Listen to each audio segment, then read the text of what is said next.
Story of love, কণ্ঠ আমাদের, অনুভূতি আপনাদের। হারিয়ে যাই ভালোবাসার গভীরে। জোর করে বিয়ে করলেই হয়ে গেল? আপনি জোর করে বিয়ে করুন, লাভ নেই। আমি এই বিয়ে মানব না। মানবি না? না। আবার বল। মানব না। কি মানবি না? বিয়ে। কি শুনতে পাচ্ছি না, আবার বল। বিরক্তে মুখ কুঁচকে ফেলল রুমু। উজ্জ্বল ভাই ইদানিং বেশি বাড়াবাড়ি করছেন। শুধু বাড়াবাড়ি নয়, একটু বেশিই বাড়াবাড়ি। পথে ঘাটে যেখানে পাচ্ছেন দাঁড় করিয়ে এটা ওটা প্রশ্ন করছেন। এদিক সেদিক হাজারখানেক নিষেধাজ্ঞা আরোপ করছেন। কলেজে ওঠার পর থেকে তো তার জীবনটা ফাগুনের রৌদ্রতাপের ন্যায় সব খা খা করে দিচ্ছেন। এসব কি মানা যায়? যে সম্পর্ক গড়ার আগেই ভেঙে যায়, সেই সম্পর্ক নিয়ে এতটা ব্যাকুল হয়ে লাভ নেই। তাছাড়া উজ্জ্বল ভাইয়ের কিছু বদভ্যাস আর 10-12 জন মানুষের চোখে না পড়লেও রুমুর কাছে এসব ঠিকই ধরা পড়ে। ধরা পড়বে না কেন? রুমুর কাছে উজ্জ্বলের কোনো নকল মুখোশ নেই। সে যেমন ঠিক তেমনটাই উপস্থাপন করে নিজেকে। রুমু, চুপ হয়ে গেলি কেন? উজ্জ্বল ভাই, বাড়ি যাব। চুপ। উজ্জ্বলের এক ধমকে কেঁপে উঠল রুমু। গলা শুকিয়ে গেল তৎক্ষণাৎ। মেয়েটার ভীত চাহনি উজ্জ্বল বুঝতে পারল। চটজলদি গ্লাস ভর্তি পানি নিয়ে মেয়েটার হাতে ধরিয়ে দিল। পানিটা শেষ করে কাজের কথা বলো ডার্লিং। সি, এসব কি ধরনের ডাক? প্রেমের ডাক, বুঝতে পারছো না? এবার কিন্তু বাড়াবাড়ি হচ্ছে। উজ্জ্বল থেমে গেল। আশেপাশে নজর ঘুরিয়ে নিজের দুহাতের আদলে রুমুর নরম হাত পড়ল। প্লিজ জেদ করিস না, তুই আমার ইমোশন, কত বছরের সাধনা। তুই আর আমি এক হলে আমাদের দুই পরিবার একত্র হবে। তুই কি চাইছিস না আমাদের পরিবার এক হোক? উজ্জ্বলের হাত ছিটকে সরিয়ে দিল রুমু। রুমুর বড় ভাইয়া একবার যদি জানে উজ্জ্বলের সাথে তার যোগাযোগ আছে, তবে থাপড়ে থাপড়ে হাসপাতালে পাঠাবে। তাছাড়া উজ্জ্বল প্রচণ্ড তেড়া, জেদি, তেদর ছেলে। এমন ছেলেকে কোনো মেয়ে স্বামী হিসেবে গ্রহণ করবে? বিয়ে আমি বাবার পছন্দের ছেলেকেই করব।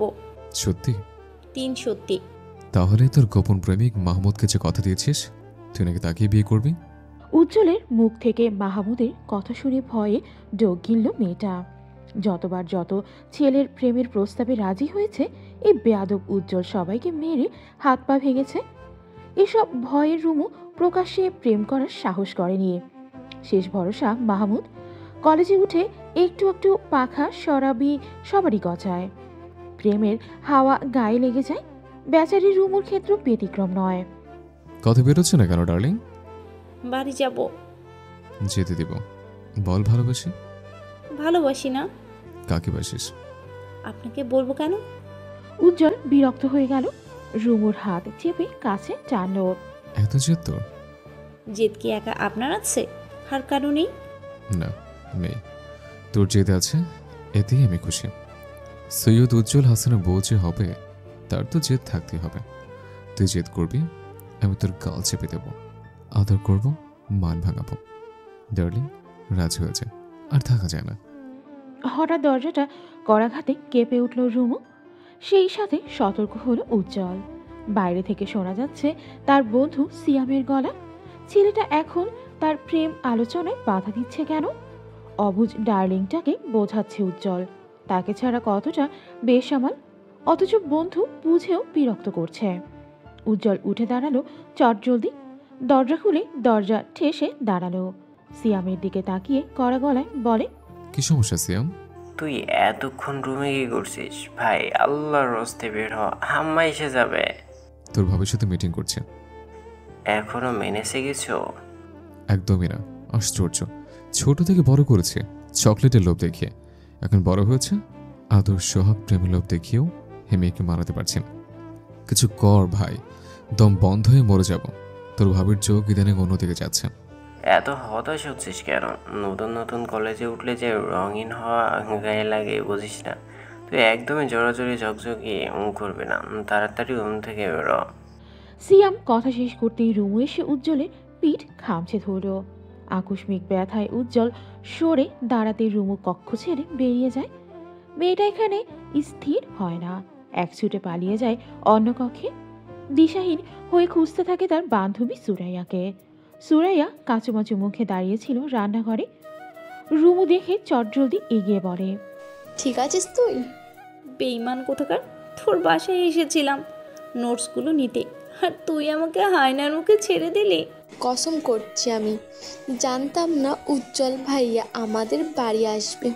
এর আগে কখনো আসেনি উজ্জ্বল ভাইকে দেখে আমি নিজেও ভরকে গেছি। আমি বাড়ি গেলাম, তোর সাথে আমার আর কোনো কথা নেই। কি তোর মেয়ে? রুমু রাগ ঝেড়ে বেরিয়ে গেল। কোনো মতে রাস্তায় উঠে বাড়ির উদ্দেশ্যে হাঁটা শুরু করলো। উজ্জ্বল তাকে ছোটবেলা থেকেই আদর যত্ন করে। তাদের দুই পরিবারের আকাশ পাতাল ঝগড়া বিবাদের মাঝে রুমুর প্রতি উজ্জ্বলের আন্তরিকতা ছিল অন্যরকম।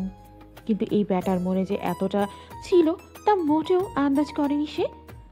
পরের দিন সকালে রুমুর ঘুম ভাঙতে দেখতে পেল তার মাথার কাছে একটি প্যাকেট।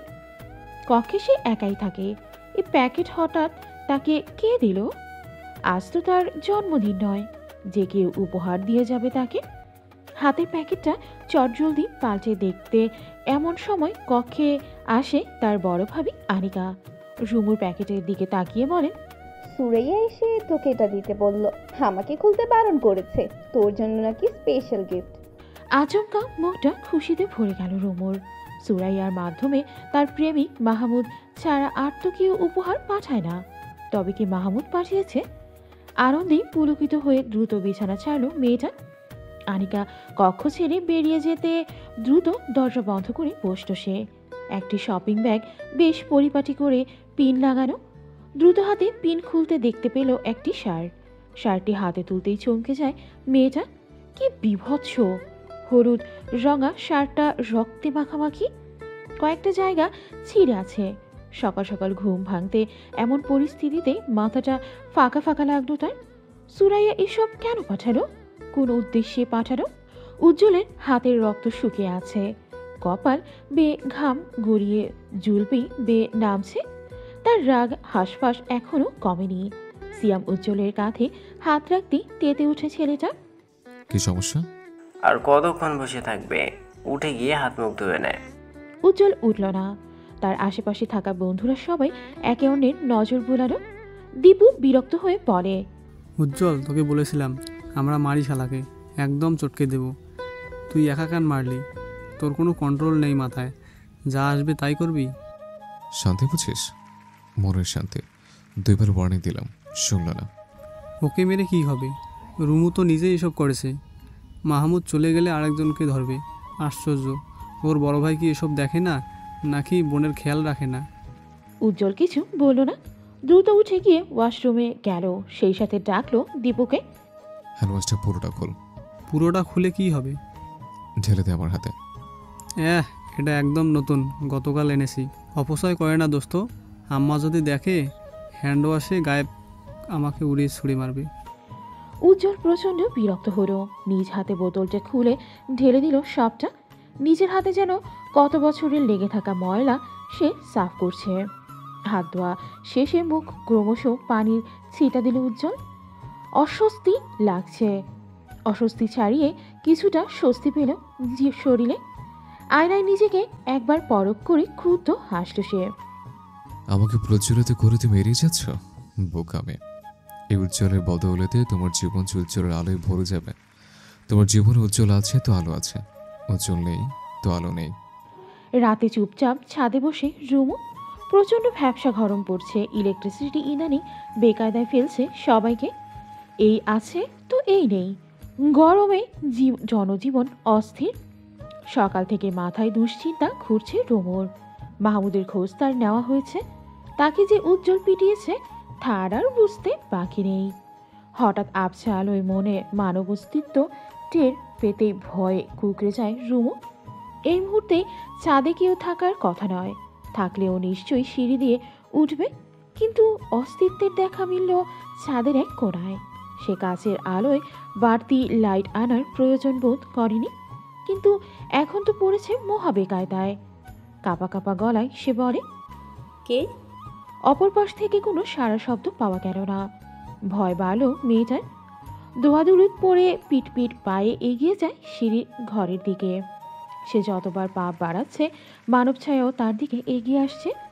দ্রুত পায়ে সিঁড়িতে পা ফেলতে আচমকা অজ্ঞাত কেউ চেপে ধরো তাকে, টেনে হিসড়ে নিয়ে গেল ছাদের অন্য পাশে।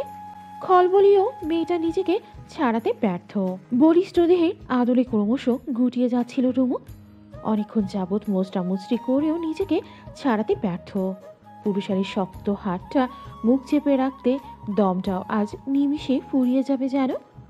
রুমুর মোচড়ামুচড়ি সহ্য করতে পারল না অজ্ঞাত ব্যক্তিটি।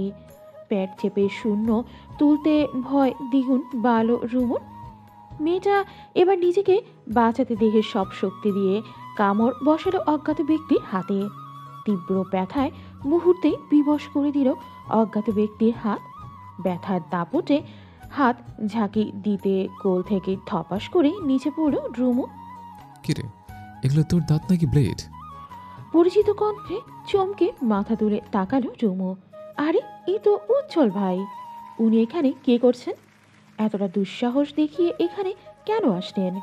মেয়েটা অবাক চাহনি নিক্ষেপ করে বলে, উজ্জ্বল ভাই আপনি? আগে বল, তোর দাঁতের এত ধার কেন? আরেকটা হলে আমার হাতের মাংসপিণ্ড তোর মুখে চলে যেত। বুঝতে পেরেছে, বেশ ভালোই করেই বুঝতে পেরেছে। বিয়ের পর আমাদের হসপিটালে বেরিয়ে রোমান্স করতে হবে। বলা তো যায় না কখন কি হয়। চোখ পাকিয়ে উজ্জ্বলের দিকে তাকালো রুমু। এই লোকটা অসভ্য, বেয়াদব, মেয়াধীন মস্তিষ্কের লোক। কি বলে কি করে নিজেও জানে না। আপনি এই ছাদে কি করছেন? আব্বা ভাইয়া দেখলে আপনার সাথে যে কি হবে আপনি ভাবতেও পারছেন না। ভাবতেও চাইছে না ডার্লিং। আমি এবার সিদ্ধান্ত নিয়েছি, চাচুর সাথে গিয়ে আপনার নামে বিচার দেব। এসব আর মানা যাচ্ছে না। তোর চাচ্চুকে আমি ভয় পাই? তাহলে বলুন আপনি কাকে ভয় পান, আমি তার কাছে যাব। উজ্জ্বল শব্দ করে হাসতে গিয়েও থেমে গেল। হাঁটু ভেঙে বসলো রুমুর মুখোমুখি। মেয়েটার হাত পা পরক করে বলে, কোথায় ব্যথা পেয়েছিস? বলবো না, আপনার সাথে আমার জরুরি কথা আছে। বলে ফেল। মাহমুদকে মেরেছেন কেন? এসব কথা এখানে বলতে আসিনি আমি। উজ্জ্বল ভাই, এবার কিন্তু একটু বেশি বাড়াবাড়ি হয়েছে। ছেলেটাকে একদম হসপিটালে শুইয়ে দিলেন। ওর শার্ট দেখে আমি হাতকে উঠেছি। আপনি কি মানুষ? ওর ডিম দুটো ভেঙে দিলে বেশি শান্তি পেতাম। ডিম? কিসের ডিম? মাহমুদের ডিম মানে? উজ্জ্বল নিঃশব্দে হাসে। রুমুর প্রশ্নবিদ্ধ চাহনি তাকে বেশ মজা দিচ্ছে। তোকে বলেছি না প্রেম করিস না, তুই তো আমার বউ হবি, তাহলে কেন এই পথে উপথে মুখ দিচ্ছিস? আগের দিন বাঘে খাইছে, আপনি জানেন না? জানতে চাই না। সৈয়দ উজ্জ্বল আনিস এক কথার ছেলে। তোর আব্বাকে যখন শ্বশুর ডেকেছে তখন পার্মানেন্ট তোকে বানিয়ে ছাড়বো, এ আমি বলে দিলাম। আপনার কথা আপনার কাছে রাখুন। এখানে কি করে আসলেন উজ্জ্বল ভাই? তোর বাড়ির আম গাছ আর আমার বাড়ির আম গাছে প্রেম করছে জানিস? তারা দুজন দুজনের মাঝে ডালপালা ছড়িয়ে দিব্যি প্রেম করছে। সে গাছ বেয়ে এসেছে। ভাইয়া বলেছে আপনাদের গাছের ডাল কেটে দেবে। আপনাদের গাছ কেন এলো আমাদের সীমানায়? তোর ভাই আর তোর মা দুজনের মনে হিংসায় ভরা, বুঝলি? না হলে গাছের সাথে কি এমন করে? অবলা গাছের কি দোষ? রুমু চুপসে যায়। এই কথা মিথ্যা নয়, তবুও আপন বলে সত্যটা সে দিব্যি হজম করে নেয়। উজ্জ্বল রুমুকে টেনে দাঁড় করায়। মুখভঙ্গিমা পাল্টে আদেশ সুরে পড়ে, এখান থেকে গিয়ে তাড়াতাড়ি খেয়ে ঘুমিয়ে যাবে। তোর ভাইয়ের অপেক্ষা থাকবে না। আর হ্যাঁ, রুমের দরজা আটকে দিবে। কেন? কেন বলেছি সেটা তোর না বুঝলেও চলবে, তবে যা বলছি তাই করবে। যদি না করি?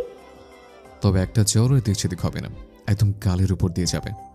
কি উজ্জ্বল ভাই, আপনি আমাকে মারবেন? আমি কেন মারবো?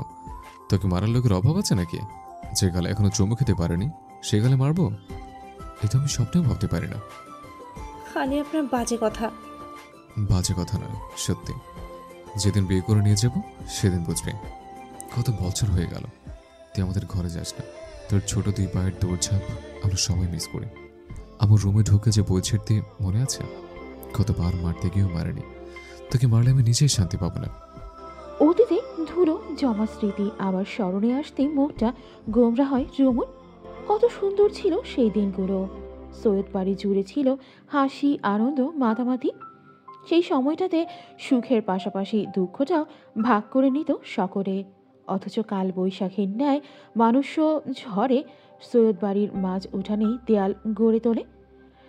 আর স্বেচ্ছায় মুখ দেখাদেখি করেনি দুই ভাই, মানে সৈয়দ বাড়ির কর্তারা। এত বছরের ঝামেলাকে স্মরণে রেখেও উজ্জ্বল রুমুকে পাওয়ার অদম্য মনোবলে দিন গুনে। এক ছটাক শীতল বাতাসে ভাবনার দুয়ার থেকে বেরিয়ে আসে রুমু। উজ্জ্বল তার দিকে কেমন করে তাকিয়ে আছে। যত দিন যাচ্ছে ততই উজ্জ্বলের পাগলামো বাড়ছে।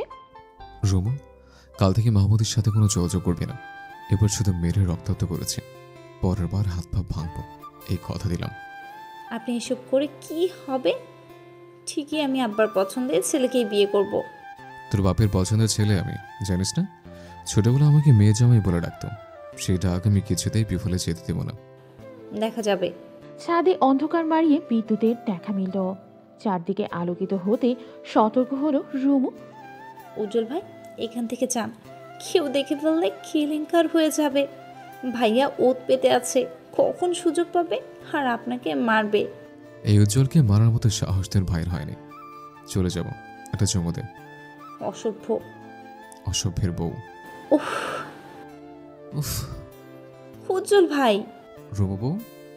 উজ্জ্বলের দিকে সরু চোখে তাকিয়ে রয় মেয়েটা। এই ছেলে দিন দিন একটু বেশি জ্বালাচ্ছে। এভাবে তাকায় না ডার্লিং, বুকে লাগে। যাবেন আপনি? রুমু, দে একটা চুমো।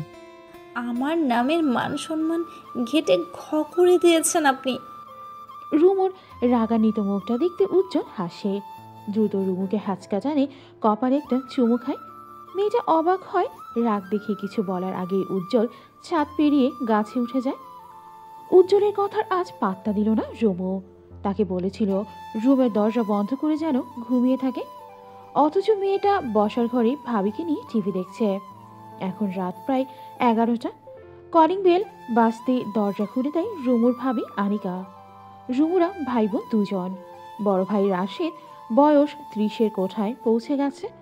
বাবার ব্যবসা দেখাশোনা এবং কিভাবে আরো উন্নত করা যায় সেই প্রয়াসেই মত্ত থাকে ছেলেটা। বসার ঘরে এসে রুমুকে দেখতে পেয়ে সরু চোখে তাকালো রাশেদ। হাতে সিলভার রঙের ঘড়িটা খুলে দিল আনিকার হাতে। রিমোটের সাহায্যে টিভি অফ করে রুমুর মুখোমুখি বসল সে। তোর পড়া নেই রুমু? পরশেষ। ডাহা মিথ্যা কথা অনায়াসে বলে ফেলল মেয়েটা। সন্ধ্যার পর সে আজ পড়তেই বসেনি। আনিকা আর চোখে তাকালো। সে জানে রুমু আজকে পড়তে বসেনি। এই সত্য কথা রাশিদ জানলে বেজায় রেগে যাবে। রুমু, তোর ফোনটা কোথায়? কলিজায় মোচড় দিল মেয়েটার। ভাইয়া কখনো ফোন এভাবে চায় না, তবে আজ কেন? কেন ভাইয়া? কৈফিয়ত দেওয়া লাগবে তোকে। তুই যে কি করিস কি ভেবেছিস আমি খবর পাবো না? আচমকাই রেগে গেল রাশেদ। প্যান্টের বেল্ট খুলে হাতে তুলে তেড়ে যায় রুমুর দিকে। ঘটনাটা এতটাই তাড়াতাড়ি ঘটে যায় রুমু হতবাক, স্তম্ভিত। রাশিদকে দ্রুতই বাধা দেয় আনিকা। রাশিদের মেজাজ সর্বদা একটু বেশি গরম থাকলেও কখনো মারামারির দিকে যায়নি। বিয়ের এত বছরও স্ত্রীর গায়ে হাত তোলেনি, তাহলে আজ একমাত্র বোনকে এভাবে মারতে আসার কারণ কি? রাশিদের গলার আওয়াজে ছুটে আসেন তার মা রাবেয়া এবং বাবা সৈয়দ ইসমাইল। আনিকাকে সরিয়ে পকেট থেকে ফোন বের করলো রাশেদ। একটা ভিডিও অন করে ফোন বাড়িয়ে দিল ইসমাইলের দিকে। ভিডিওটি দেখেই কপালে ভাঁজ পড়ে যায় রাবেয়ার এবং ইসমাইলের। রাশেদ আচমকাই রুমুর গাড়ি চর বসালো। মুহূর্তেই অপ্রস্তুত হয়ে পড়ল সকলে। এই চরটার কথা তোর যেন আজীবন মনে থাকে। তুই সৈয়দ বাড়ির মেয়ে হয়ে এসব করিস, টিকটকে নাচানাচি করিস। তুই আমার বোন হয়ে এতটা নিমিট খরচ করার সাহস তুই কি করে পেলি? তোর বুক কাঁপলো না? এই রাশেদ যদি জানে ওর কী হবে? বিয়াদব মেয়ে, ওর ভাবনায় এলো না তুই এক্ষুনি এই টিকটক অ্যাকাউন্ট ডিলিট করবি? ইসমাইল ছেলেকে টেনে সরিয়ে আনলেন। ব্যাপারটা ঠান্ডা মাথায় হ্যান্ডেল করা যায়, এতটা চড়াও হচ্ছে কেন?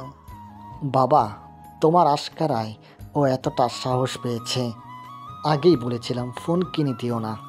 পাড়ার আজ একটা ছেলে আমাকে ভিডিওটা দেখালো, বিশ্বাস করবে না, আমার মাথায় সাথে সাথে আগুন জ্বলছিল। তোমার মেয়ে কি শুধু কি এইসব করছে? সে প্রেমও করছে, একটা না একের পর এক কোনামাত্র চলছে। আজ কলেজে যায়নি কেন জিজ্ঞেস করো। আজ আমি ওর কলেজে গিয়েছি, ওর নামে খোঁজ নিয়েছি। গত এক্সামে 3 সাবজেক্ট ফেল করেছে, বাসায় জানিয়েছে ও। বাসার স্যার কি করেন এসব দেখেন না? প্রত্যেকটা ক্লাসমেট থেকে আমি খোঁজ নিয়েছি এ ঠিক কি করে। রাশিদ থামল। ভয়ে কাঁপতে কাঁপতে হেঁচকি উঠে গেছে রুমুর। বাম গালে কেউ যেন বড় পাথর নিক্ষেপ করেছে। নিজেকে সামলে নেওয়ার আগে এবার খেপে গেলেন রাবেয়া। বাম গালে চটটা পড়ল, ছিটকে সোফায় গিয়ে পড়ল। আনিকা দ্রুত শাশুড়িকে বাধা দিল। রাবেয়া রাগান্বিত স্বরে বলেন, বলেছিলাম বিয়ে দিয়ে দাও, শুনলে না কেউ আমার কথা। রাশিদ সহমত জানিয়ে পড়ে, ভেবেছিলাম ইন্টার শেষ করুক, কিন্তু আর নয়। আমার বন্ধুর সেই কাজিনরা তাড়া দিচ্ছে, তাদেরকে আমি বুঝিয়ে শুনিয়ে রেখেছি। আজকে আমি তাদেরকে জানাবো যত দ্রুত সম্ভব এই অসভ্যটাকে নিয়ে বন্দি করুক। তারা বিদেশ থেকে কবে না কবে আসবে, তার থেকে ভালো তোর খালাতো ভাই নীরবের সঙ্গে বিয়ে দিয়ে দে। তোর খালা আমাকে। রাবেয়ার কথা শেষ হওয়ার আগেই খেপে যায় রুমু। রক্তিম চোখ মুখে হিসহিসিয়ে পড়ে, তোমার বোনের ছেলেকে আমি বিয়ে করব না, গলায় চুরি ধরে হুমকি দিলেও করব না। ওই ইতরকে বিয়ে করার চাইতে ফাঁসি দেয়া অনেক ভালো। রাবেয়া কিছু বলার আগেই রাগ দেখিয়ে প্রস্থান করে মেয়েটা। রাগে জেদে ভয় তার শরীর কাঁপছে। সাথে বন্ধুদের টিকটক করতে দেখে সেও করেছে, বলা যায় নেশা তৈরি হয়েছে। যদিও এর আগে 3টা অ্যাকাউন্ট উজ্জ্বল উড়িয়ে দিয়েছে, উজ্জ্বল কখনো চায় না রুমু এসবই ছড়িয়ে যাক। কিন্তু উজ্জ্বলকে সর্বদা রাগিয়ে দিতে বেশ মজা পায় মেয়েটা। তাই তো এসব দিকে আরও এক ধাপ এগিয়েছে সে। এত প্রেম করা ছেলেদের সাথে বন্ধুত্ব করা, এসব করার মূল উদ্দেশ্য উজ্জ্বলকে রাগিয়ে দেওয়া। উজ্জ্বলের সেই রাগান্বিত হিংসাত্মক মুখটা দেখতে রুমুর যে বেশ শান্তি লাগে। ছোটবেলা থেকেই উজ্জ্বলের যার পর পাগলামোগুলোতে সে অভ্যস্ত। এই পাগলটাকে খেপিয়ে যে বেশ মজা পায় সে। রুমুর নাম্বার বন্ধ পেয়ে চিন্তায় মাথা ধরে এলো উজ্জ্বলের। মেয়েটার ওপর দিয়ে জানি কোন ঝড় গেল। রাশেদ যে রুমু টিকটকের ব্যাপারে শাসন করবে এটা উজ্জ্বল আগেই জানতো, তাই অপ্রিয় কিছুই জানায়নি রুমুকে।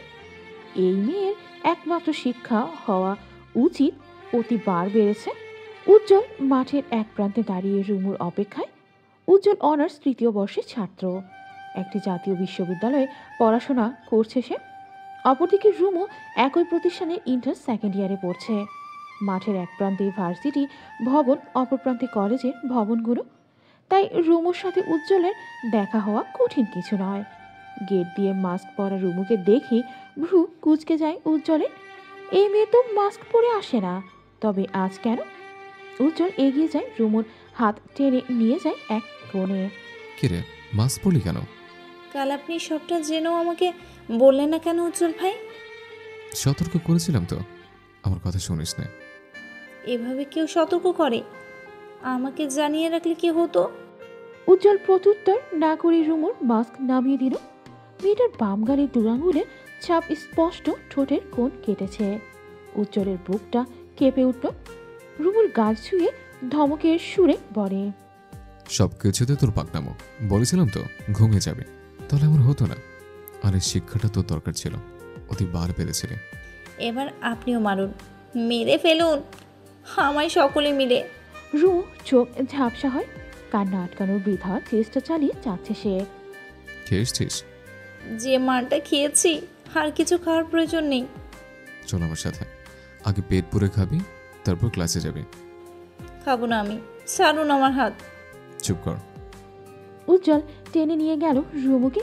ছেলেটার শক্ত হাতের সাথে কিছুতেই পেরে উঠছে না সে। উজ্জ্বল ভাই ছাড়ুন, এবার আপনিও কি মারবেন? কি খাওয়াবেন? মার। উজ্জ্বল চুপচাপ হাঁটতে থাকে।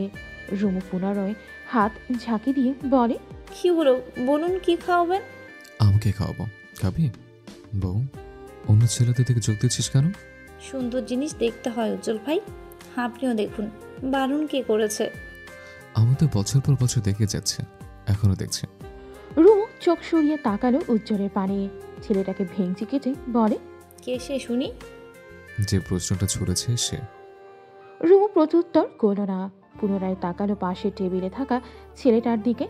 বুকের ভেতরটা মুহূর্তেই ছ্যাত করে উঠল উজ্জ্বলের। নিয়ন্ত্রণহীন ছেলেটা কি করে যে নিজেকে নিয়ন্ত্রণে রাখছে তা তো সেও বুঝতে পারছে না। কলেজের পাশে একটি সাধারণ হোটেলে বসে আছে তারা। এখানে কম দামে পেট ভরে খাওয়া যায় বিধায় সকল স্টুডেন্টদের ঢল নামে। গরম গরম সিঙ্গারা, সমুচা, পুরি, খিচুড়ি, পরোটা সব ইত্যাদি বেশ কম দামে পাওয়া যায়। রুমু, কি খাবি? খিচুড়ির সাথে ডিম ভাজা। উজ্জ্বল খাবার অর্ডার করে পুনরায় তাকালো রুমুর পানে, অথচ মেয়েটা এখনো সেই ছেলেকেই পরখ করছে। উজ্জ্বল ভাই জানেন, এই ছেলেটা অনার্স ফার্স্ট ইয়ারের। ইন্টারের মেয়েরা তার দিকে হা করে তাকিয়ে থাকে। একটা ছেলে কি করে পারে এতটা কিউট হতে, পুরো মাখন। উজ্জ্বল ঠোঁট পাকিয়ে হাসল, হাঁক ছেড়ে ডাকলো ছেলেটাকে। উজ্জ্বলের ডাক পেয়ে দ্রুত উঠে আসলো ছেলেটা, সৌজন্যের হাসি দিয়ে বলে, উজ্জ্বল ভাইয়া ভালো আছেন? ভাবেও এসেছে দেখছি। ভাবি? এই মুহূর্তে পৃথিবীর সবচেয়ে বিরক্তকর শব্দ বলে মনে হচ্ছে রুমুর সুন্দর ছেলেটা তাকে ভাবি বলে রেখেছে। রুমু কটমট চোখে তাকালো উজ্জ্বলের পানে, অথচ উজ্জ্বলের সেদিকে পাত্তাই নেই। সে ছেলেটার সহিত কথা বলতে ব্যস্ত। সময় পেরিয়ে গেল আরো কিছুক্ষণ। গরম গরম খিচুড়ি গপাগপ মুখে পুড়েছে মেয়েটা। উজ্জ্বল সেদিকে তাকিয়ে চোখের তৃপ্তি মেটাচ্ছে। আচমকায় পিঠে দানবীয় থাবায় চোখ কুঁচকে নেয় রুমু। ঘাড় ঘুরিয়ে বন্ধু ফাহিমকে দেখে দাঁতে দাঁত পিষে গা ছাড়া দিয়ে বলে, এভাবে কেউ মারে? ব্যথা পেয়েছি ফাহিম। তুলোর বস্তা আবার ব্যথা পাই? ফাহিম কথাটা বলেই দ্বিতীয়বার রুমুর ঘাড়ে হাত রাখল, যার পর নাই এই ব্যাপারটা মোটেও পছন্দ হলো না উজ্জ্বলের। চট করে রাগটা নিয়ন্ত্রণ হারিয়ে ফিরে এলো তার মুখোশে। চোখের পলকে ফাহিমের হাত মুছে ধরল সে। টনটন ব্যথায় কুকিয়ে উঠল ফাহিম, হাতটা যেন এক্ষুনি ভেঙে গুড়িয়ে যাবে। এই হাত আমি রাখবো না, এই হাত আস্ত রাখবো না। দ্বিতীয়বার ফাহিমের হাত উল্টে মোচড় দিল উজ্জ্বল। তার রাগান্বিত মুখটা দেখে দিক বেদিক সব ঘুরিয়ে গেল রোমর। বসা থেকে উঠে দাঁড়িয়ে উজ্জ্বলের হাত টানতে উজ্জ্বল তাকে এক ধমকে স্থির করে ছাড়ে। হোটেলের সকলে জড় হয়ে যায়। উজ্জ্বলের অনেক পরিচিত ছোট ভাই, ক্লাসমেট, বড় ভাইরা এগিয়ে আসে। হোটেলের ক্যাশে বসা লোকটির সাথে উজ্জ্বলের বেশ ভালো সম্পর্ক। তিনি চাইলেন উজ্জ্বলকে থামাতে, কিন্তু বেপরোয়া উজ্জ্বল কাউকে কি মানে, পাত্তা দেয়। ফাহিমের পিঠে 3-4টে ঘুষি দিয়ে স্থির হয় সে। তার অগ্নিশর্মা মুখখানি দেখে রুমু তাকে থামানোর সাহস করে না। উজ্জ্বল হাত টেনে এগিয়ে আনে রুমুকে এবং মুখোমুখি করে ফাহিমের সহিত। কিরে, বন্ধু পাতিয়েছিস বলে এই ছেলে তোর গায়ে হাত দেবে? এতটা অনুমতি দিয়ে দিয়েছিস? আমি বুঝতে পারিনি উজ্জ্বল ভাই, ফাহিম এমন ছেলে নয়। কেমন ছেলে বল, বল বল আমার, সে কেমন ছেলে? আমি দেখলাম তো, আমার চোখ কি ভুলতে গেছে? উজ্জ্বল ভাই। কে ভাই? কে ভাই? এমন থাপ্পড় দেব জীবনে গালে আর ব্লাশ লাগাতে হবে না। রুমু চুপসে যায়। ফাহিম উজ্জ্বলের পা ছুঁয়ে বসে যায়। সে জানে এই ছেলে মারপিটে কতটা ওস্তাদ। ফাহিম নিজের জান বাঁচাতে বলে, উজ্জ্বল ভাই আমাকে এবারের মতো ছেড়ে দিন, আর কোনোদিন এমন ভুল হবে না। ছাড়বো। রুমুকে খালাম্মা ডাক, ডাক খালাম্মা। শেষোক্ত বাক্যটি বেশ জোরেই বলল উজ্জ্বল। খালাম্মা? শেষ পর্যন্ত তাকে খালাম্মা বানিয়ে ছাড়ো। রুমু চোখ মুখ খিচে উজ্জ্বলের পানে তাকাতেই উজ্জ্বল চোখ রাঙায়। ফাহিম নিজেকে ছাড়াতেই রুমুকে উদ্দেশ্য করে বলে, খালাম্মা। উজ্জ্বল ঠোঁট বাঁকিয়ে হাসে। শীতল হয় উত্তপ্ত রক্তকণা, টকবকে মস্তিষ্ক স্থির হয় মুহূর্তেই। শুধু রুমু নয়, কোনো মেয়ের গায়ে যদি এভাবে হাত দিস, হাতটা ভেঙে দেব। 10 মিনিটে যেমন হোটেলের পরিবেশ পাল্টে যায়, ঠিক তেমনি 10 সেকেন্ডে পুনরায় পাল্টে যায় যে যার কাজে ব্যস্ত হয়। রুমুর গলা দিয়ে খাবার নামার পরিস্থিতি নেই, অথচ উজ্জ্বল জেদ ধরে বসে আছে যে করে হোক তাকে খাবারটা শেষ করতেই হবে। কি হলো, এইটুক খিচুড়ি শেষ করতে কতক্ষণ লাগে? খাবো না, প্লিজ এখান থেকে চলুন। আমার কথা বলে আদর করে খাওয়াতে হবে? হয় কোলে বস, গাল চটকে দিই, আদর করে খাইয়ে দেব। না থাক, ওসব বিয়ের পর করা যাবে, এখন বরং নিজ হাতে খা। আপনার কি লজ্জা শরম নেই? ছোট বোন হয়ে বুঝলেন?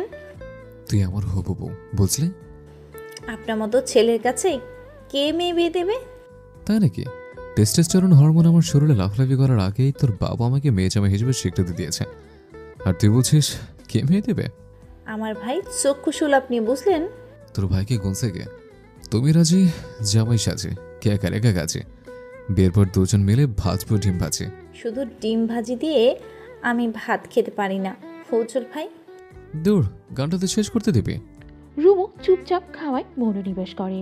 তার সামনে বসে থাকা যুবকটি তাকে না পেরে ঠিক কি কি করতে পারে তার জুদ সামান্য টের পাচ্ছে সে।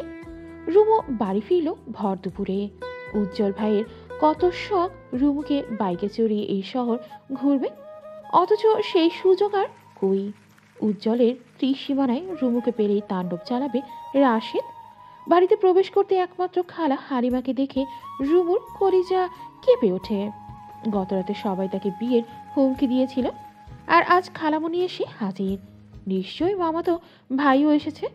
এই বেয়াদবটার মুখোমুখি হতে চায় না সে। রুমু নিঃশব্দে প্রবেশ করল ঘরে, কিন্তু যেখানেই বাঘের ভয় সেখানেই সন্ধে হয়। বসার ঘর পার হতেই হালিমার নজরে আসে রুমু। মেয়েটাকে পেয়ে আনন্দিত হয়ে ছুটে এলেন তিনি। রমু আম্মু কেমন আছো? ভালো খালামণি, তুমি কেমন আছো? তোকে দেখে ভীষণ ভালো লাগছে রে মা। তুমি বসো, আমি জামা পাল্টে আসি। এই দাঁড়া, তোর গালে চড়ের দাগ কে মেরেছে তোকে? কোন জানোয়ার তোর গায়ে হাত তুলেছে? হালিমা রেগে গেলেন, গলা ছেড়ে বকতে শুরু করলেন। রুমু মাথা নুইয়ে দাঁড়িয়ে আছে। কেন চর খেয়েছে সেই কথা শুনলে নিশ্চয়ই উনিও আরেকটা চর বসিয়ে দেবেন। বকাবকির মাঝেই হালিমা বলেন, আমার ছেলের বউর গায়ে কে হাত দিল? আমিও দেখতে চাই তাকে। আমার ছেলে জানলে সেই হাত আস্ত রাখবে না। ব্যাস, দম আটকে আসলো রুমুর। ছেলের বউ মানে ওই কুলাঙ্গাটাকে জীবনেই বিয়ে করবে না রুমু। মুহূর্তেই মাথার মধ্যে ধপাধপ আগুন জ্বলে উঠল। কাঁধের ব্যাগটা আঁকড়ে ধরে চলে গেল নিজ কক্ষে। এতক্ষণ হালিমার কথাগুলো গিলছিলেন রুমুদের বাড়ির কাজের মহিলা রহিমা। এক বাড়িতেই কাজ করে মাসে যত টাকা ইনকাম করেন তার থেকেও ডাবল ইনকাম করেন রুমুদের বাড়ির সব কথা উজ্জ্বলকে সাপ্লাই করে। উজ্জ্বলের বেশ ভক্ত তিনি। ভক্ত হবেন না কেন? রুমুদের বাড়ির গুরুত্বপূর্ণ কিছু তথ্য প্রদানের মাধ্যমে উজ্জ্বল আর্থিকভাবে ওনাকে বেশ সাহায্য করে। ঘামাক্ত শরীরে রাগে ফোপাতে ফোপাতে বাড়ি ফিরল উজ্জ্বল। সৈয়দ শামসুল ছেলের রাগটাকে মূল্যায়ন না করে কড়া গলায় ডাকলেন, এই আলোর ঘরে বেরোন। আমি দুলাল নই বাবা, শামসুলের ঘরের উজ্জ্বলা। চুপ কর, ইদানিং তোকে সময় মতো খুঁজে পাওয়া যাচ্ছে না। কোথায় থাকিস? আমার ব্যবসায় একটু সময় দিতে পারিস? শুরু হলো তোমার এক ক্যাচাল। শুরু হলো। এই যে পড়াশোনা করছো, এইসব কোনো কাজের না। যতটুকু শিক্ষা নেওয়া নিয়েছে যথেষ্ট হয়েছে। এখন তোমাকে শিখতে হবে কিভাবে রোজগার করতে হয়। আমার ভাইয়ের ছেলেকে দেখো না, তোমার লজ্জা হয় না? রাশেদ নিজের বাবার ব্যবসা সামলাচ্ছে, কিভাবে আরও উন্নত করা যায় সেই চেষ্টায়। আর আমার ছেলে বাইক একটা নিয়ে সারাদিন এদিক থেকে সেদিক, সেদিক থেকে এদিক। উফ বাবা, রাশেদের সাথে আমার উদাহরণ দেবে না। রাশেদ কেন বাবার ব্যবসায় বসেছে তুমি জানো না? মাত্র 21 বছরে পালিয়ে বিয়ে করে বাড়িতে উঠেছে। সে পড়াশোনা গোল্লায় নিয়ে প্রেমে পিএইচডি করেছে। চুপ কর, সে যা ইচ্ছা করুক, তুই তো তার মতো হতে পারবি না। আমি কোমর ভেঙে পড়লে আমার ব্যবসার নিশ্চয় 7 আসমানে উঠে যাবে। আমার অতি ব্যস্ত পুত্র এসব ছুঁয়েও দেখবেন না। দেখবো আব্বা, দেখবো। বয়স তো আমার জন্য অপেক্ষা করছে না, লাফিয়ে লাফিয়ে বাড়ছে। আমাকেও রাশেদের মতো বিয়ে করিয়ে দাও, কথা দিচ্ছে। তোমার ব্যবসায় সবুজ বাত্যের ছড়াছড়ি থাকবে। তোর নিতম্ব দেশে লাথি না মারতে এখান থেকে সর। রাস্তার পাগলেও তোকে মেয়ে দেবে না। উজ্জ্বল দাঁড়ালো না। বাবার এসব অপমান গায়ে মাখলে শুধু শুধু সময় অপচয়। তার এখন অনেক কাজ রুমুকে শাসাতে হবে। বালিশে মুখ লুকিয়ে কাঁদছিল রুমু। হালিমার মুখে এমন কথা শুনে তার মন মরে গেছে। উজ্জ্বল অনেকক্ষণ যাবৎ দেদারসে ফোন করে যাচ্ছে, কিন্তু উজ্জ্বলের ফোন ধরার মতো ইচ্ছে কিংবা আগ্রহ কোনোটাই খুঁজে পাচ্ছে না সে। তাই এই অনাগ্রহকে বুড়ো আঙুল দেখিয়ে উজ্জ্বল পাঠিয়ে দিল হুমকি বাক্য। ফোন না ধরলে তোর বাসায় এসে হাজির হব। ব্যাপারটা কি তখন ভালো হবে? ব্যাস, ফোন না ধরার আর সাহস পেল না মেয়েটা। প্রচণ্ড বিরক্ত নিয়ে ফোন তুলল সে। উজ্জ্বল ভাই বলুন। রুমু ডার্লিং, গলা এমন আছে কেন? কাঁদছিস? কই? ন্যাকামি করে মিথ্যা বলবি না আমার সাথে। তোর নাকি বিয়ে ঠিক তোর খালতো ভাইয়ের সাথে? আপনাকে কে বললো? অবাক চুইয়ে চুইয়ে বলল রুমুর কণ্ঠে। তার এই অবাক হওয়াটাকে পাত্তা দিল না উজ্জ্বল, বরং চেঁচিয়ে বলল, কিরে, কথা কি সত্যি? জানি না আমি। তবে কি জানিস? এই বিয়ে হোক, আম্মা এটাই চান। তুই কি চাস? যদি বলি আমিও তাই চাই, তবে কি করবেন আপনি? তোকে কোলে তুলে নিয়ে আসবো। উজ্জ্বল ভাই, তুলে নেওয়ার আগে অবশ্যই আমাকে জানিয়ে রাখবেন। আমি সেজে গুজে বসে থাকবো। একটা সিনেমাটিক ব্যাপার আছে না? তোর কি মনে হচ্ছে আমি ফাজলামি করছি? একদমই না। মেজাজটা খারাপ করিস না, আমি সিরিয়াস। আমিও সিরিয়াস। এই তুই ফোন কাট, তুই আমার মেজাজ খারাপ করছিস। আমি কেন ফোন কাটবো? আপনি দিয়েছেন, আপনি কাটবেন। তুই আমার মেজাজ খারাপ করেছিস, তুই কাটবি না, আপনি কাটবেন। তুই কাটবি। আপনি কাটবেন। যা বলেছি তাই কর। যা বলেছি তাই করুন। এক্ষুনি ফোন কাট। এক্ষুনি ফোন কাটেন। উজ্জ্বল ভাই, মুখে মুখে কথা বলছিস কেন? মুখে মুখে কথা বলছেন কেন? বেয়াদবি করছিস কেন রুমু? বিয়াদবি করছেন কেন উজ্জ্বল ভাই? ইচ্ছে করছে তোকে চুমু খেতে। ইচ্ছে করছে আপনাকে চুমু খেতে। খাবে তো ডার্লিং, বিয়েটা হোক। চট করে থেমে গেল রুমু। উজ্জ্বলকে বোকা বানাতে গিয়ে সে নিজেই বোকা বনে গেল। কি লজ্জা, কি লজ্জা! ইস, কি বলে ফেললো সে! কয়েক সেকেন্ডের ঝগড়ার সমাপ্তি জানিয়ে রুমু নিজেই ফোন কাটল। বুকের ভেতর বালো ধুকপুক ধুকপুক। উজ্জ্বলের মেজাজ আজ হাই ভোল্টেজে দাপাদাপি করছে। কি করছে, কি করবে সে নিজেও জানে না। রাগারাগি দেখাতে গিয়ে আজ দুপুরের খাওয়াও হয়নি। সন্ধ্যায় টেবিলে বসে মাকে ডাকলো বেশ কয়েকবার। উজ্জ্বলের মা নার্গিস তখন টিভিতে পছন্দের সিরিয়াল দেখতে বসেছেন। এই মুহূর্তে ছেলের ডাকাডাকি মোটেও পছন্দ হলো না। কি হচ্ছে, এভাবে সারের মতো ডাকছিস কেন? পেটটা কাঁদছে আম্মা, খেতে দাও। দুপুরে খাসনি কেন? এখন নিচে বেড়ে খাবি? আম্মা, তুমি অন্তত আমার বাকি মেজাজটা খারাপ করো না, প্লিজ খেতে দাও। নার্গিস মৃদু হেসে খাবার বাড়লেন। ছেলেকে খাবার দিয়ে বসলেন টেবিলে। উজ্জ্বল খাবার পেয়ে এক এক মুহূর্ত দেরি করলো না, গপাগপ পেট পুড়ে খেতে শুরু করলো।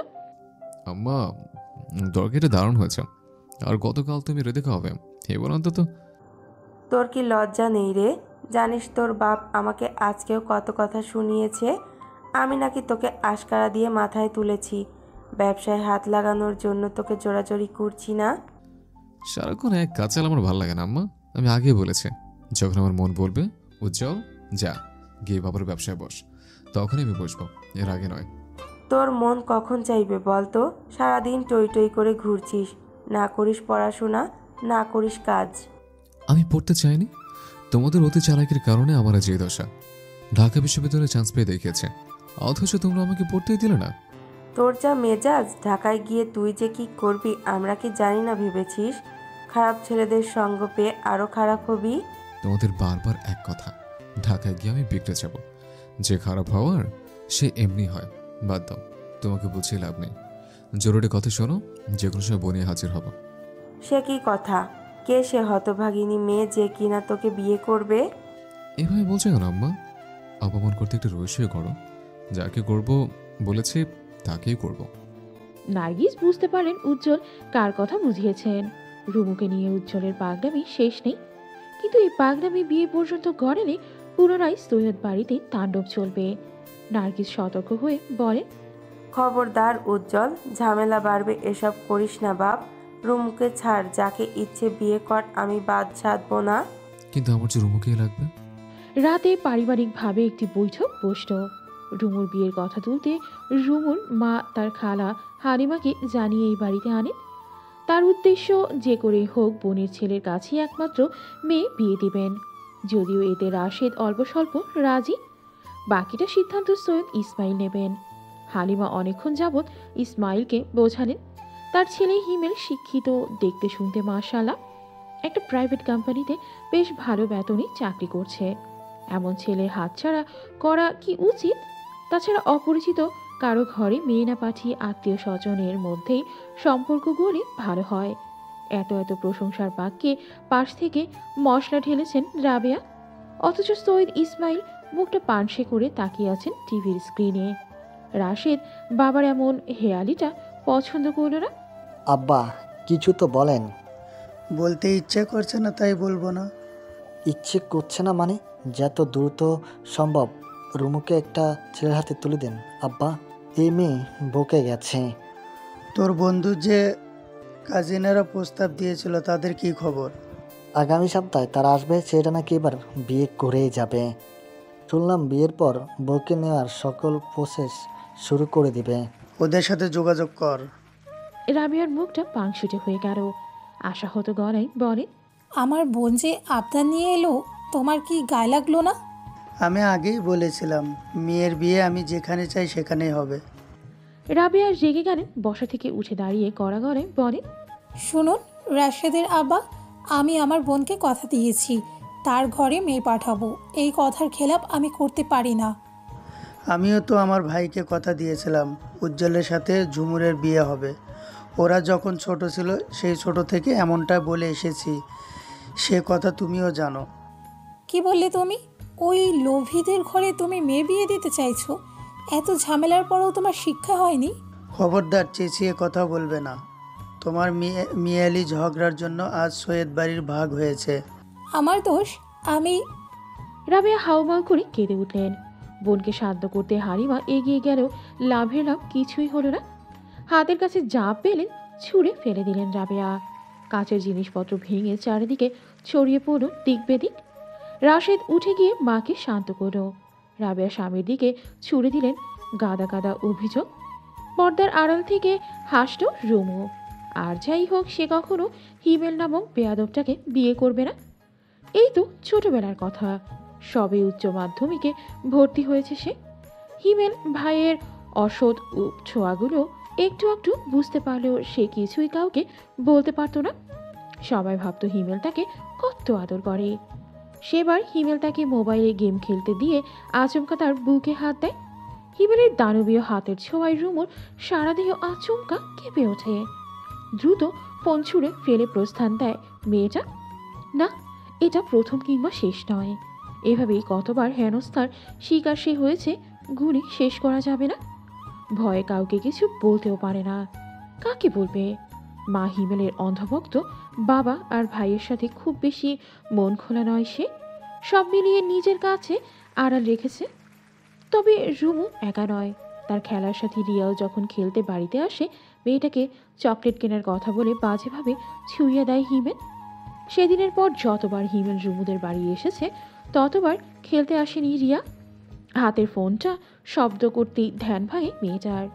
উজ্জ্বল ভাই ফোন করেছেন। রুমু দ্রুত ফোন কেটে নিজ কক্ষে ফিরল। রাত 12টা বাজতে চলল। উজ্জ্বল ভাই এত রাতে কেন ফোন করলেন?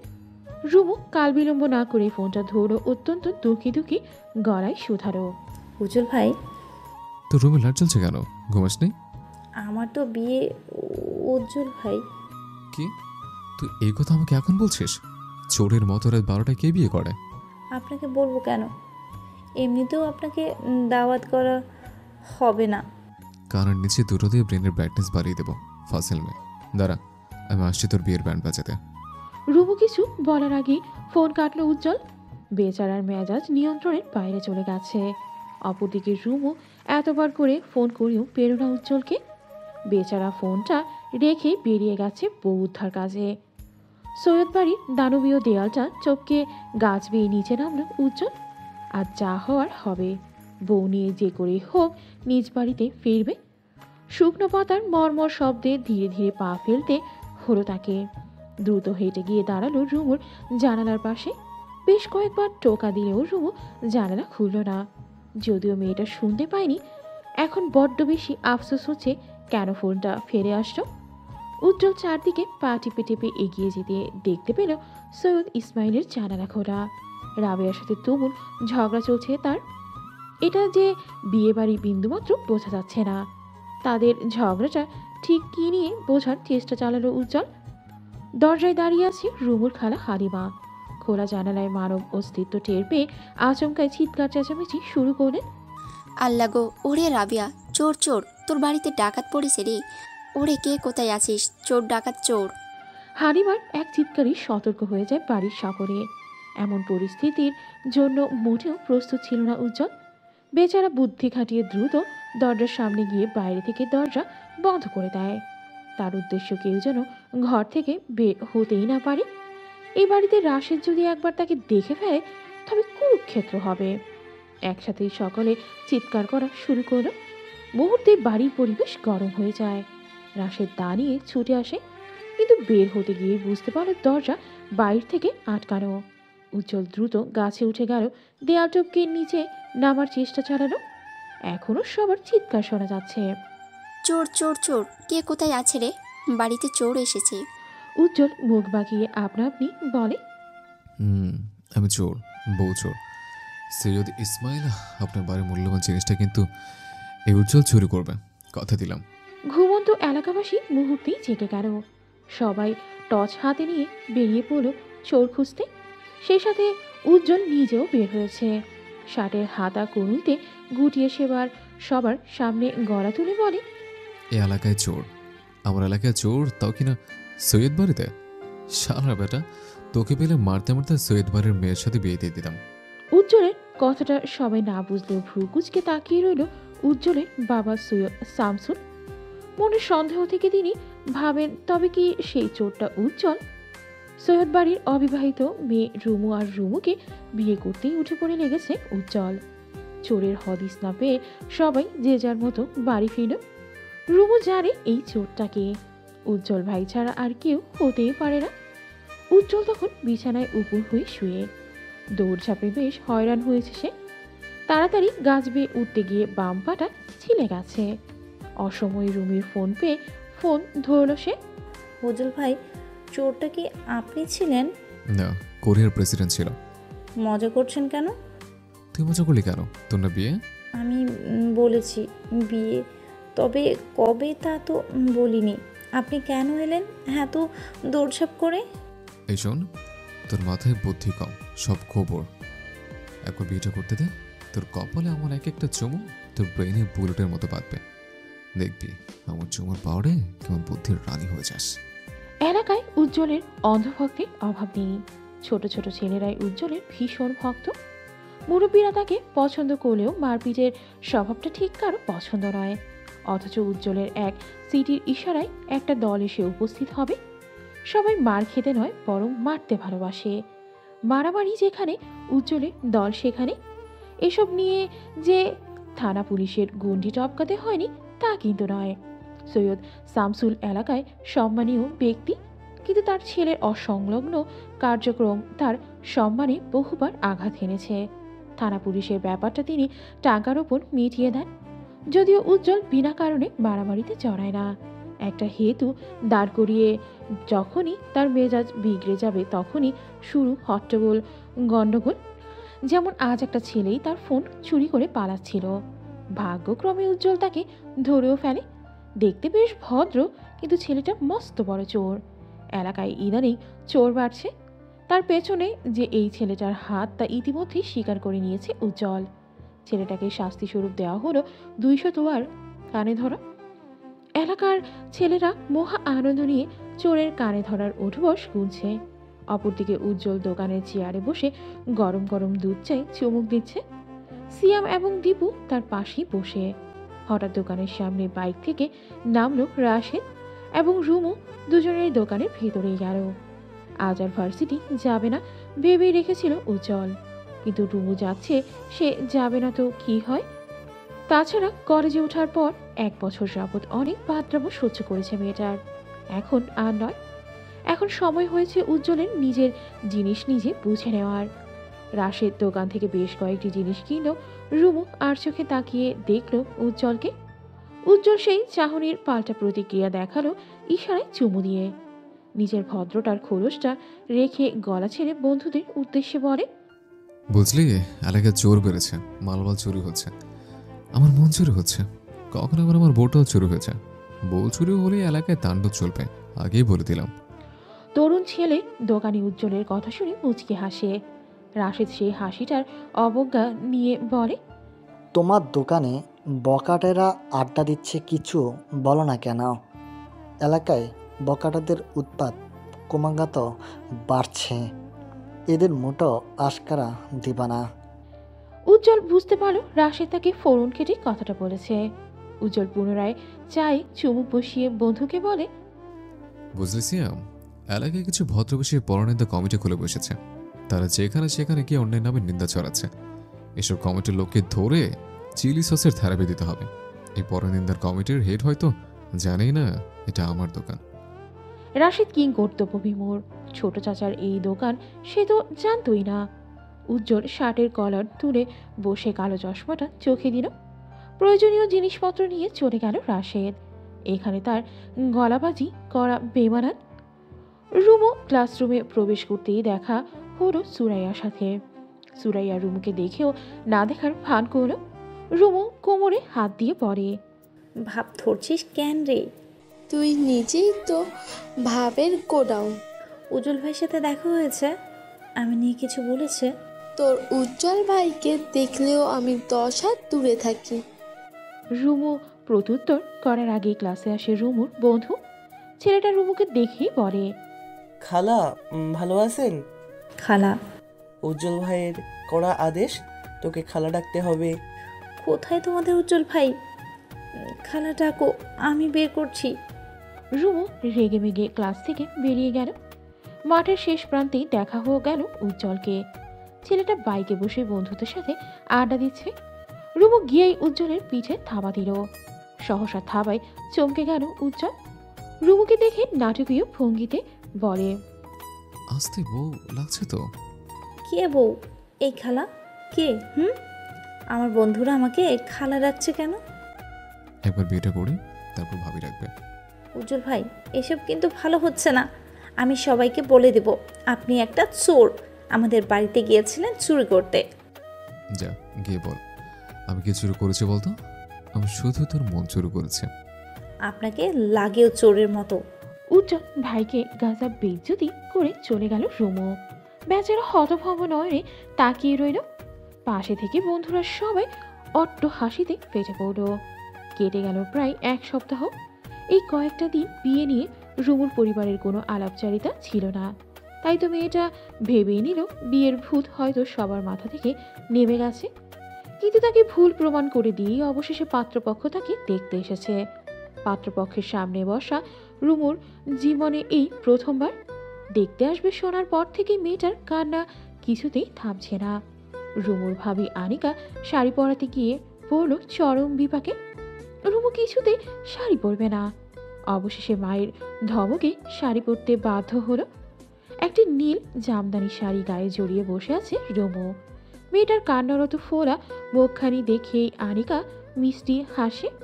এই জানিস, খাদলে মেয়েদের সৌন্দর্য দ্বিগুণ বাড়ে। তোকে কি যে সুন্দর লাগছে। ভাইয়ার বাড়াবাড়িতে এসব হলো। ভাবি, তুমি অন্তত আমার পক্ষ নিতে। আজ পর্যন্ত আমাকে দেখিয়েছো এই বাড়িতে গলা তুলে কথা বলতে? বড়রা যা বলেছে তাতেই সামিল হয়েছি। কথার মাঝে রাশিদ কক্ষে এলো। আনিকাকে তাড়া দিল পাত্রপক্ষের সামনে রুমুকে নিয়ে যেতে। মেয়েটা ছোট ছোট পা ফেলে ভীত চাহনিতে এগিয়ে গেল বসার ঘরে। পাত্র মূলত রাশিদের বন্ধুর কাজিন। ছেলের বাবা ভীষণ ধার্মিক। রুমুকে তাদের আগে থেকেই পছন্দ করাই ছিল। শুধু ছেলে দেশে আসলে বাকি কথা হবে। রুমুকে দেখে উপস্থিত সবার হাসি চওড়া হলো। ছেলেরা এক দেখায় পছন্দ করলো রুমুকে। পাত্রপক্ষে টুকটাক প্রশ্নের মাঝে উপস্থিত হয় উজ্জ্বল। ছেলেটা শার্টের হাতা গুটিয়ে বসল সোফায়। ভীষণ ব্যস্ততা দেখিয়ে হাসি চওড়া করে বলে, সরি দেরি হয়ে গেল, আমি আগে আসতাম, কিন্তু একটু ব্যস্ত সময় পার করছি। উজ্জ্বলকে দেখে রুমুর বাড়ির সবাই হতবাক হতভম্ব। পাত্রপক্ষ প্রশ্নবিদ্ধ চোখে তাকিয়ে আছে তার পানে। উজ্জ্বল হেসে বলে, আমি রুমুর একমাত্র চাচার একমাত্র ছেলে, আমি উজ্জ্বল। আর পাত্রকে? প্রশ্নটা করেই উজ্জ্বল তাকালো পাত্রের বড় মামার পানে। উজ্জ্বল মুখটা কুঁচকে বলে, আপনি পাত্র? বয়স কত? বুড়ো বসে ভীমরতি? আপনার মতো বুড়োটা কোচে কোচে মেয়েগুলোকে বিয়ে করে নেয় বলেই আমার মতো অবলা ইয়াং ছেলেগুলো পাত্রে পেতে হিমশিম খেতে পড়তে হয়। পাত্রের মামা ভীষণ লজ্জায় বলল, এই আতপাগল ছেলে কাকে কি বলছে? পাত্র গুরুগম্ভীর গলায় শুধায়, এই যে কোথাও ভুল হচ্ছে, আমি পাত্র। উজ্জ্বল ভীষণ লজ্জা পাওয়ার ভান করে বলে, সরি, আসলে উনি ঝাঁকানাকে পাঞ্জাবি পরে এসছেন তো আমি আমার ভেবে বসলাম উনি পাত্র। রুমু না চাইতো ঠোঁট টিপে হাসল। উজ্জ্বল যে এই বিয়ে পণ্ড করতে এসেছে সে বেশ ভালোই ভাবেই জানে। রুমু উজ্জ্বলের পানে সরু চোখে তাকালো। রুমুর সাথে মিল রেখে এই ছেলে আজ নীল শার্ট পরেছে। যে কেউ দেখলে ভাববে এরা নিশ্চয়ই কাপল। উজ্জ্বলের উপস্থিতি মোটেও পছন্দ করল না রাশেদ, কিন্তু এই মুহূর্তে কিছু বলাও যাবে না। সে চায় না এত ভালো জায়গায় বোনের বিয়েটা ভেঙে যাক, তাই তো চুপচাপ সবটা হজম করছে সে। বুদ্ধি খাটিয়ে রাশেদ তাড়া দিল পাত্রপক্ষকে, আপনারা নাস্তা সেরে নিন, রুমু বরণ ভিতরে যাক। রুমু চলে গেল। তার যাওয়ার দিকে তাকিয়ে দাঁতের দাঁত পিষল উজ্জ্বল। রাশেদ একে একে নাস্তার সব ট্রে আনতে ব্যস্ত। এর মাঝে উজ্জ্বল উঠে গিয়ে দাঁড়ালো বড় চাচা সৈয়দ ইসমাইলের পাশে। ছেলেটা চাপা সরে বলে, চাচা যান, কথা দিয়ে কথার খেলাপ করা মানুষ আপনি নন। আমার সাথে কিন্তু প্রতারণা হচ্ছে। ছোটবেলা থেকে বলে আসলেন আমি আপনার জামাই, অথচ ঠিকই সুযোগ বুঝে অন্য পাত্রের কাছে মেয়েকে দিচ্ছেন। আমার মেয়েকে বিয়ে করার মতো কি যোগ্যতা আছে তোমার? আপনার মেয়েকে বিয়ে করার মতো যোগ্যতা বলতে টিকটকে নাচতে হবে, এই তো? সরি, আমার সে যোগ্যতা নেই। অপমানে থমথমে হয়ে গেল ইসমাইলের মুখ। সত্যিই তো তার মেয়ের কি এমন অর্জন আছে যার জন্য যোগ্যতা খুঁজছেন তিনি? উজ্জ্বল সবাইকে নাস্তা সার্ভ করে এর মাঝে সে নিজেও খাচ্ছে। পাত্রের বাবা মেয়েদের আপ্যায়ন এবং মেয়ে দেখে ভীষণ খুশি। তিনি আজকে এই কাবিনের তারিখ নির্ধারণ করবেন। খাবার শেষে পাত্রের পরিবার তাদের মাঝে আলাপ আলোচনা করছিল। তখন মেয়ের বাড়ির কেউ উপস্থিত নেই। উজ্জ্বল ভেতরের কক্ষে ডাইনিং টেবিলে বসে একের পর এক একটা পদ সাবাই করছে। তার খাওয়ার স্পিড দেখে তাজ্জব বনে গেল রুমু। উজ্জ্বলকে দেখে তার চাচি আর চাচাতো ভাই রাশেদ যে চলে পুড়ে যাচ্ছে, এতেই তার বড্ড শান্তি লাগছে। খাওয়ার শেষে উজ্জ্বল ওয়াশরুমে গেল। তখনই ওয়াশরুম থেকে বের হতে দেখা গেল পাত্রের বাবাকে। আঙ্কেল, মেয়ে আপনার পছন্দ হয়েছে? মাশাআল্লাহ, মেয়ে তো আমার আগেই পছন্দ করা ছিল। জি, মেয়েটা পছন্দ করার মতো। তবে মেয়েটা যে টিকটকে নাচানাচি করে জানেন আপনি? পাত্রের বাবা যেহেতু ধার্মিক, এমন কথা শুনে তাজ্জব বনে গেলেন। মুখ দিয়ে কয়েকবার শুধালেন আস্তাগফিরুল্লাহ। উজ্জ্বল দ্রুত পকেট থেকে ফোন নিয়ে রুমুর নাচে টিকটক ভিডিও দেখালো। ব্যাস, পাত্রের বাবা মুহূর্তেই সিদ্ধান্ত পাল্টালেন। এই মেয়ের সাথে কিছুতেই তিনি ছেলের বিয়ে দেবেন না। উজ্জ্বলের পরিকল্পনা মোতাবেক রুমুর বিয়েটা ভেঙে গেল। এত ভালো ঘরে বিয়েটা হলো না তা যে কিছুতেই মানতে পারল না রাশেদ। এই বিয়ে ভাঙার পেছনে যে উজ্জ্বলের হাত আছে তা সে বেশ ভালো করেই জানে, কিন্তু উজ্জ্বলকে খবর দিল কে? রাশেদের সন্দেহ হলো তার বাবার উপর। না চাইতেও আজ বাবা ছেলের কয়েক দফা ঝামেলা গড়ালো। এর মাঝেই রাবেয়া ঘোষণা দিয়ে বসলেন রুমুর বিয়ে তার বোনের ছেলের সাথেই হবে, এবং খুব শীঘ্রই এই ব্যাপারে তিনি কারো মতামত চান না। রাতের খাওয়া শেষে সৈয়দ শামসুল একটা বাঙ্গি ফল নিজ হাতে কাটলেন। ঘরের কেউ এই ফল পছন্দ না করলেও তিনি বেশ পছন্দ করেন। বাঙ্গির সিজনে এই ঘরে এক প্রকার বাঙ্গির অত্যাচার চালান তিনি। উজ্জ্বল খাওয়া শেষ করে নিজের কক্ষে ফিরে যায়, কিন্তু শামসুল তাকে আবার ডেকে পাঠায়। ছেলেটা ডাইনিং টেবিলের সামনে আসতেই নজরে আসে থালা ভর্তি বাঙ্গির ছোট ছোট টুকরো। মুহূর্তেই তার মুখটা পানশুটে বর্ণ ধারণ করে। আব্বা, খবরদার এই বাঙ্গি নিয়ে জোরে জোরে করবা না। অবশ্যই করব। সিজনের ফল খাওয়া কতটা ভালো তুই জানিস? আব্বা, আমার বিয়ের সিজন কবে আসবে? বিয়ে কিন্তু স্বাস্থ্যের জন্য উপকারী। বাঙ্গি খা, তারপর বলবো। বাবা ছেলের বাগবিতণ্ডায় মুক্তি হাসেন নার্গিস। স্বামীর মন রক্ষার্থে না চাইতেও তিনি বাঙ্গি খাচ্ছেন। উজ্জ্বল ভোতা মুখে দাঁড়িয়ে আছে। খাবে কি খাবে না ভাবতে ভাবতেই শামসুল কড়া ধমক দিলে। বাবার ধমকে উজ্জ্বল বাঙ্গি মুখে তুলল। কয়েকবার দাঁতের তলায় পিষতেই বিদঘুটে স্বাদে গাল ভর্তি সব ফেলে দিল। বিষাদে উজ্জ্বল আহা জারি করে বলে, আব্বা, বাঙের নিজস্ব কোনো স্বাদ নাই, চাঁদের নিজস্ব কোনো আলো নেই, এই উজ্জ্বল নিজস্ব কোনো বউ নাই। গরমে দিশাহীন জনজীবন, উত্তপ্ত রোদে রুদ্ধশ্বাস অবস্থা। রাতের 2টা বাজতে চলল। উজ্জ্বলের চোখে ঘুম নেই। এই গরমে বউয়ের গুরুত্ব অপরিসীম। এই যে একটা বউ থাকলে হাত পাখায় বাতাস করত, বউকে দেখলে উত্তপ্ত চামড়া শীতল হতো। এসব কি বাবা মা বুঝে না?